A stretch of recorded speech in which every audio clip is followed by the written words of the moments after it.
E aí pessoal, beleza? Eu Ari aqui mais uma vez com vocês. No vídeo de hoje a gente vai fazer aqui uma montagem um pouco, não é uma montagem diferente, mas a gente está preparando um computador aqui para a patroa, né? A patroa agora está entrando em um digital, trabalhando nessa área do marketing digital, e ela precisa de um computador para poder trabalhar. E o que acontece? A gente tem algumas peças aqui e quero mostrar para vocês aqui que a gente tem aqui esse gabinete, tá? É um gabinete convencional. E o que a gente vai colocar nesse gabinete para funcionar? A primeira coisa que eu quero mostrar para vocês é que eu tenho aqui uma placa da Chrysler, uma placa. Eu tenho um vídeo no canal mostrando o unboxing dessa placa, certo? Essa placa ela tem 3 slots de PCI Express. Eu tenho um Cooler Dex aqui com dois fãs de 80 mm, tá? Nessa máquina aqui eu tenho 32 GB de memória RAM DDR3, tá? São 4 pentes de 8 GB cada um deles. Eu tenho aqui um processador E5 2650V2, é um processador de 8 núcleos e 16 threads.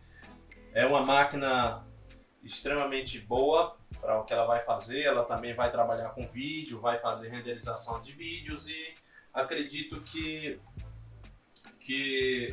em termos de configuração de placa e processador, ela está bem atendida.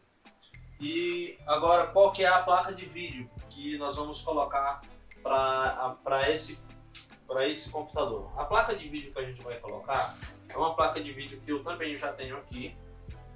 É uma placa de vídeo de entrada, ela não é uma super poderosa, mas é uma placa de vídeo, é uma GeForce, uma NVIDIA da AFOX, tá? Da AFOX. Da AFOX 1050 Ti de 4 GB. É uma placa muito boa mesmo. Eu já testei ela aqui, é uma placa muito boa. É uma AFOX 1050 Ti de 4 GB GDDR5. É uma placa muito boa, tá? Ela tem um clock muito poderoso e com toda certeza vai atender sem nenhum problema aqui para o computador da minha esposa, né? Então vamos passar para a montagem agora. Agora vamos montar. Vou mudar a câmera de posição aqui para que vocês possam ver melhor aqui a montagem, beleza? Então vamos lá. Bom, a primeira coisa que a gente vai fazer aqui, deixa eu ajustar aqui a câmera para ficar num local bem bacana. Bom, a primeira coisa que a gente vai fazer aqui é dar uma ajustada no espelho. Aqui é o espelho da placa. Eu tenho aqui esses... Deixa eu ver se dá para ver aqui. Uma coisa que eu esqueci de falar. Eu tenho um HD de 1 TB, um HD convencional, um HD da Western Digital, e tem um HD da Kingston aqui de 240 GB SSD para melhorar na performance do computador. Esse pino aqui, eu vou tirar ele daqui e colocar aqui, porque essa placa ela pega um pouco mais distante aqui. Então, para eu colocar aquela placa aqui, eu vou precisar fazer essa mudança, tá? Então, para fazer essa mudança, acho que tá dando para ver aí. Deixa eu trazer a câmera um pouco mais para cá. Certo? Vou utilizar essa chavinha.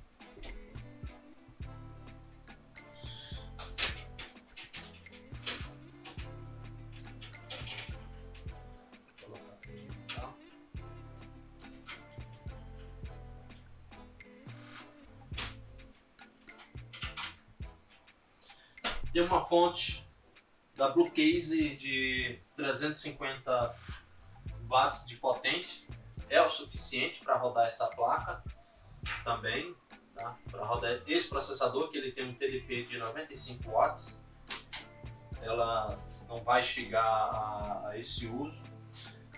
O próximo passo agora é colocar a placa no lugar. Então essa placa ela já está, a placa já está com a pasta térmica, tudo alinhado, tudo direitinho para vocês, caso vocês perguntem, você esqueceu a pasta térmica e tal.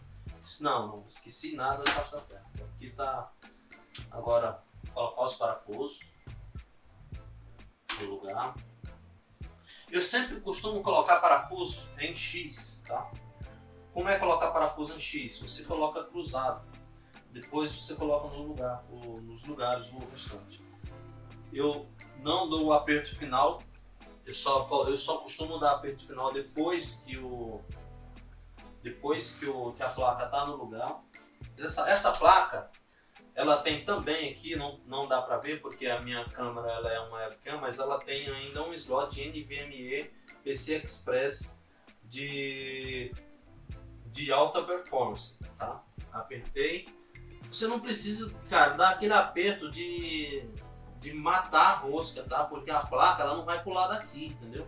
Tem uns técnicos, uns caras dão uns apertos, dão um torque maluco. É só um aperto com o dedo mesmo, não precisa aquele aperto. Ó, por exemplo, aí tá dando para ver esse parafuso, ó. Vou apertar aqui, ó. Cara, encostou, já tá bom, não precisa mais. A placa, ela não vai sair daqui, ela não vai correr daí. E uma coisa que eu vou fazer de diferente, que os caras normalmente fazem um pouco diferente, no caso dessa placa aqui, como ela tem três locais para se colocar a placa de vídeo, cara, eu não sou obrigado a colocar a placa de vídeo exatamente em cima do processador. E às vezes a gente termina sobreaquecendo o local, eu termino prejudicando a ventilação. Então nesse caso aqui, se vocês olharem aqui, eu vou colocar a placa de vídeo nesse aqui, ó, e não nesse, porque os dois têm a mesma velocidade. Eles têm a mesma velocidade aqui no caso dessa placa, eles têm a mesma velocidade, então não há nenhuma necessidade de eu pôr essa placa aqui. Eu vou colocar ela muito próximo aqui, prejudicando a ventilação da placa. Então a minha placa de vídeo, ela vai ficar aqui, ó. Então deixa eu ver se eu vou precisar, inclusive, tirar esse carinha aqui. Como porque esse aqui ele fica exatamente aqui. Eu acredito que eu não vou precisar tirar. Eu vou conectar aqui primeiro os alimentadores, os conectores do painel frontal. Essa placa ela tem um conector aqui de USB 3.0 para a entrada frontal aqui, mas infelizmente esse computador aqui ele não tem esse conector frontal 3.0, então infelizmente ele vai ficar inútil aqui. E agora conectar o cabo de conexão que é de USB 2.0 frontal. Então o USB 2.0 frontal vai ser isso aqui. São coisas que eu não preciso explicar, técnico nenhum, vídeo nenhum no YouTube, não preciso explicar como que faz essa ligação de HD aqui, de conexão USB 2.0 3.0. Por quê? Por que eu não preciso explicar? Porque isso são coisas que não tem como você ligar errado. Não tem como ligar errado porque o conector não conecta no lugar errado. Então não preciso entrar nesse detalhe de como fazer isso. Então são coisas que não tem como dar errado. O vídeo aqui ele é mais afim de mostrar para vocês o trabalho que eu estou fazendo. Agora eu vou conectar aqui o cabo que alimenta a placa-mãe, certo? Que ele fica aqui, não está dando para ver, mas deixa eu ver aqui. Ele está aqui, né? Está dando para ver aqui. Vou conectar ele aí no lugar. Vou levantar um pouco mais a câmera, aí dá pra ver. Tem uma coisa que eu fiz, não, ninguém é obrigado a fazer isso aqui. Eu fiz por conta própria, tá? Eu fiz por conta própria, porque esta placa ela é de 350 watts, tá? E existe uma engenharia eletrônica por trás disso para que a fonte chegue nesse ponto, tá bom? Existe uma entrada da energia que vem da rede externa, ela passa primeiramente por uma filtragem, para vocês entenderem, porque vocês estão vendo esse capacitor aqui. Esse capacitor ele é um capacitor de 3.300 microfarad e ele é de quantos volts? Ele é de... Vamos cobrir exatamente onde é a voltagem dele. Mas se eu não estiver enganado, ele é de 35 volts. E por que eu estou falando isso? Porque é para me explicar o motivo de eu ter colocado esse capacitor. Eu coloquei esse capacitor para ele dar mais estabilidade no 12 volts aqui depois que a energia sai da fonte. Tá? Você pode fazer também, certo? É você fazer uma espécie de banco de capacitores na entrada. Certo? Vou dar um exemplo aqui. Eu tenho um capacitor aqui na minha mão. Esse capacitor ele é um capacitor de 400 volts. Deixa eu ver se está dando para ver aí. Ele é um capacitor de 400 volts e 350 microfarads. O que acontece? Você poderia fazer um banco de capacitores, por exemplo, com 4 capacitores desses lá na entrada da filtragem. Esse capacitor ele ajuda a estabilizar mais a tensão logo na entrada. E esse capacitor que eu utilizei aqui na saída do 12 volts, ele ajuda a estabilizar essa tensão também lá na saída. Uma outra coisa que eu gosto de fazer é colocar um capacitor cerâmico lá bem na entrada da fonte, bem na entrada onde tem logo na conexão aqui da fonte, onde você faz a conexão do cabo de força, onde tem os dois cabos de força. Eu coloco em paralelo aqui um capacitor cerâmico de 450 volts. Bom, eu não tenho um dele aqui. Essa parte tive que cortar o vídeo. E os vídeos que eu faço, pessoal, às vezes tem pessoas que dizem que eu faço vídeo comprido. Cara, mas vídeo curto eu vou usar a lógica, a filosofia do Leandro, do canal Letra J.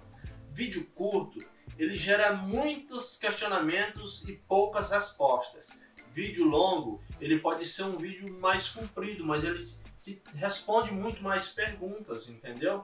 Então, por exemplo, se você não tiver assistido o vídeo até aqui, você perdeu essa parte da eletrônica que ajuda a sua fonte a ter mais vida. Por exemplo, quando você coloca, por exemplo, um capacitor aqui na saída aqui do 12 volts, eu coloquei um de 3.300 microfarads. Se você olhar aqui no 12 volts, eu tenho, deixa eu ver se dá para ver aqui. No 12 volts,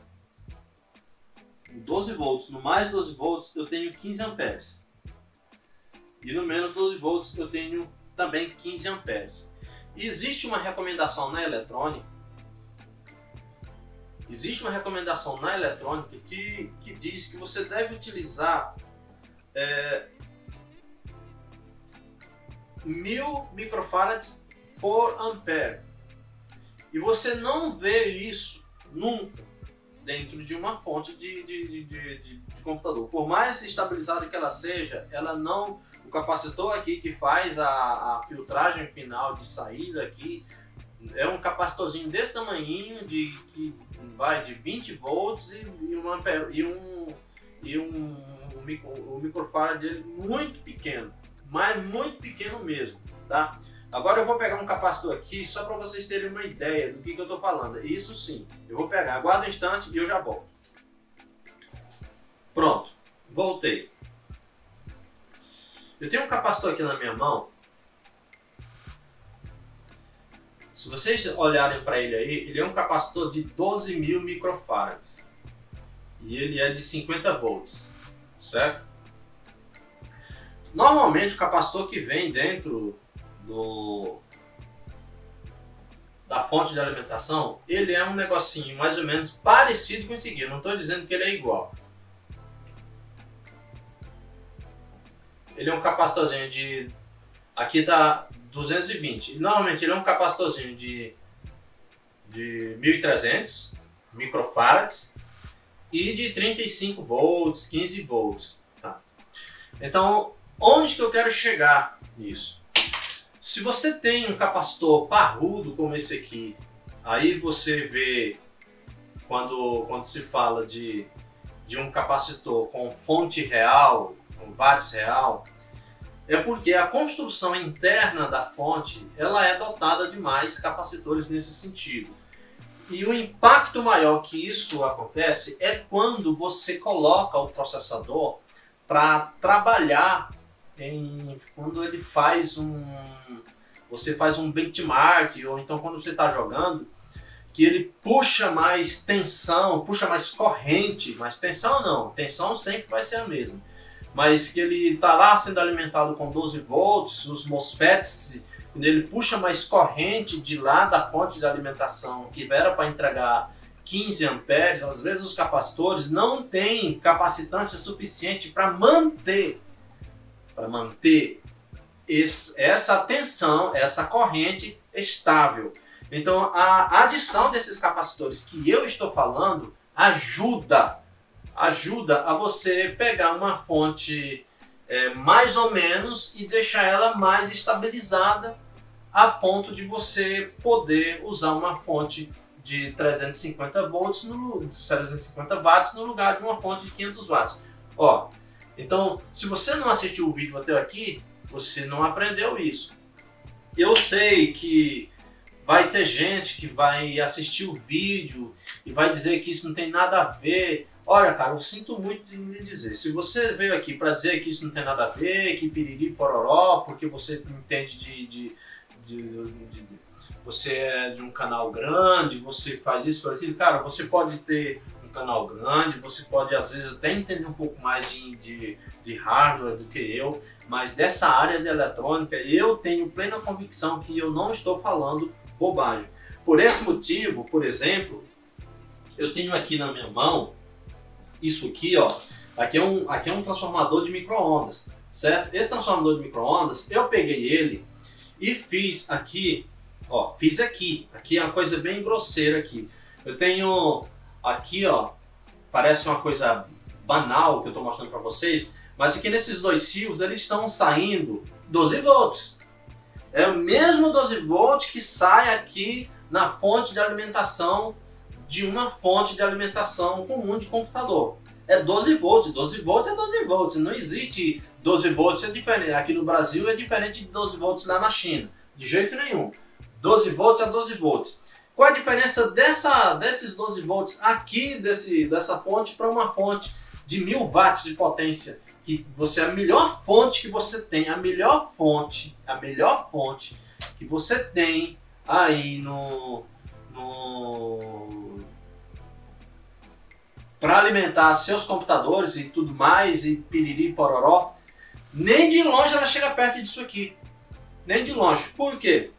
Porque aqui nessa fonte que eu tenho, por exemplo, a fonte que está ali no meu computador embaixo, que é a que eu estou usando para fazer essa gravação, aquela ali é uma fonte de 650 watts, real. Fonte boa. Só que ela entrega, cara, não dá para mostrar aqui porque ela está embaixo, ela na porta de baixo, se eu não me engano é 25 amperes. Aqui nesse cara aqui são 45 amperes. Então aqui, ó, que você pode jogar, vamos supor que eu fosse fazer a alimentação de 12 volts aqui do meu computador utilizando essa fonte aqui de forma secundária aqui, cara, você pode jogar 10 processadores aqui. Isso aqui vai aguentar. Isso aqui vai aguentar, porque aqui tem corrente, entendeu? Então, e o que é isso aqui? Isso aqui são as pontes retificadas. Aí chega onde eu estou falando aqui.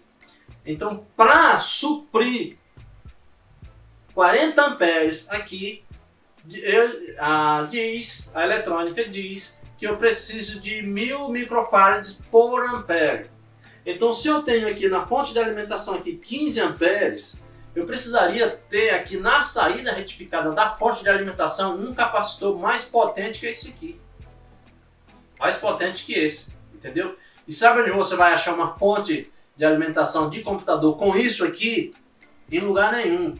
É por isso que você vai ver no canal do Miguel, você vai ver no canal do Bruno, do Tecnoarte, você vai ver no canal do PCzão, você vai ver no canal, por exemplo, eu estava vendo um vídeo ontem no canal do Miguel, ele com um vatímetro lá, ele colocava na tomada, aí ele testando uma fonte da China, e para ver se chegava na voltagem real. Por que não chega? É porque pode até ter voltagem, cara, mas não tem corrente. E quando chega a corrente que é requisitado a tensão, quando ele é requisitado mais corrente, não existe um instrumento eletrônico dentro da fonte de alimentação que sustente, que mantenha aquela corrente naquele ponto. É por isso que quando você faz um benchmark que R15, R20, aí você vê que o negócio no gargalo, quando você faz uma instrução AVX de lá do processador, que é que puxa mais tensão, mais corrente, que exige mais corrente, aí você vê que o bicho se mija, que o computador se mija, entendeu? É por isso que eu vou dividir esse vídeo em algumas partes. Vou mostrar aqui para vocês uma coisa. Eu tenho uma fonte, cadê? Onde é que ela está aqui? Essa fonte eu tenho ela aqui. Eu tenho uma fonte genérica aqui. Eu vou abrir ela aqui para vocês verem. Deixa eu procurar ela aqui. Aí vocês vão ver o que estou falando. Aí vocês vão entender por que uma fonte genérica ela não dá conta.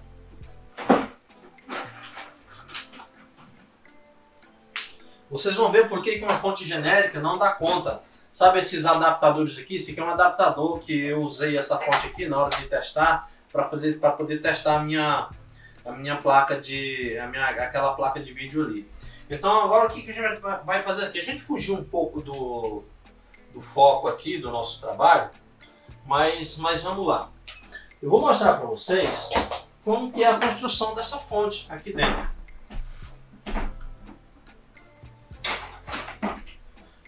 Como que é a construção dessa fonte aqui dentro. Porque isso, cara, ninguém ensina. Você não vê isso em vídeo nenhum. Em vídeo nenhum que fala de computador, você não vê ninguém falar disso. Sabe por que você não vê ninguém falar disso? Porque ninguém leva isso em consideração. É só por isso. E eu tenho certeza, infelizmente, o meu canal não é grande, muita gente não vai ter acesso a essa informação. Por dois motivos. Primeiro, porque o meu canal não é grande. E segundo, porque aqui eu vou falar aqui mesmo, não estou nem aí. Vou falar aqui olhando para a câmera. Nós temos uma geração de gente preguiçoso. Tá? Nós temos uma geração de gente preguiçoso. Tá? Porque se ofenda se você quiser. E se você se ofender, mude de canal e vá para outro. Nós temos uma geração de gente preguiçoso, que tem preguiça de ir atrás da informação. Ele só quer um negócio mastigado, mas não quer ver o negócio. Por exemplo, eu tenho uma fontezinha aqui agora. Essa fonte aqui é uma fonte genérica. É uma fonte genérica. Ela tem...